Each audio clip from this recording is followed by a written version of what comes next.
माँ लक्ष्मी का चमत्कारी स्त्रोत स्वयं इंद्र द्वारा रचित प्रभावशाली।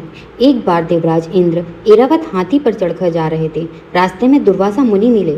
मुनि ने अपने गले में पड़ी माला निकालकर इंद्र के ऊपर फेंक दी, जिसे इंद्र ने ऐरावत हाथी को पहना दिया। तीव्र गंध से प्रभावित होकर ऐरावत हाथी ने सूंड से माला उतारकर पृथ्वी पर फेंक दी। यह देखकर दुर्वासा मुनि ने इंद्र को शाप देते हुए कहा, इंद्र, ऐश्वर्य के घमंड में तुमने मेरी दी हुई माला का आदर नहीं किया। यह माला नहीं, लक्ष्मी का धाम थी, इसीलिए तुम्हारे अधिकार में स्थित तीनों लोकों की लक्ष्मी शीघ्र ही अदृश्य हो जाएगी। महर्षि दुर्वासा के शाप से त्रिलोकी श्रीहीन हो गई और इंद्र की राज्य लक्ष्मी समुद्र में प्रविष्ट हो गई। देवताओं की प्रार्थना से जब वे प्रकट हुई, तब उनका सभी देवता ऋषि मुनियों ने अभिषेक किया। देवी महालक्ष्मी की कृपा से संपूर्ण विश्व समृद्धशाली और सुख शांति से संपन्न हो गया। आकर्षित होकर देवराज इंद्र ने उनकी इस प्रकार स्तुति की। इंद्र बोले, श्री पीठ पर स्थित और देवताओं से पूजित होने वाली महामाए, तुम्हें नमस्कार है। हाथ में शंख, चक्र और गदा धारण करने वाली हे महालक्ष्मी, तुम्हें प्रणाम है।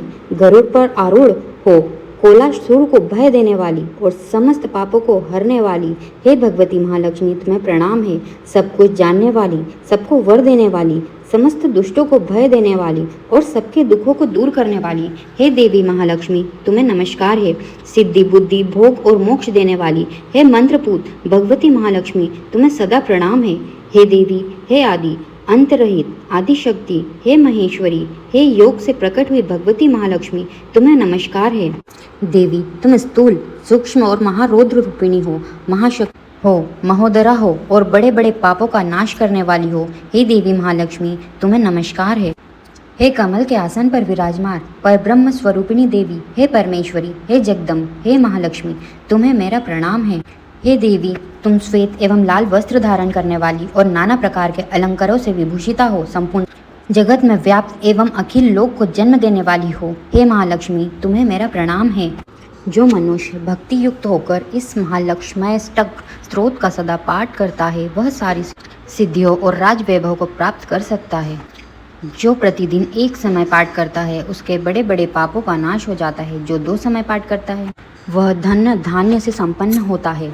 जो प्रतिदिन 3 काल पाठ करता है, उसके महान शत्रुओं का नाश हो जाता है और उसके ऊपर कल्याणकारिणी वरदायिनी महालक्ष्मी सदा प्रसन्न रहती है। महालक्ष्मी के निम्नलिखित 11 नामों के साथ इस स्तोत्र का पाठ अत्यंत शुभ और फलदायक माना गया है। पद्मा, पद्मालया, पद्मवासिनी, श्री कमला, हरिप्रिया, इंदिरा, रमा, समुद्रतन्या, भार्गवी और जलधिजा आदि नामों से पूजित देवी महालक्ष्मी वैष्णवी शक्ति है।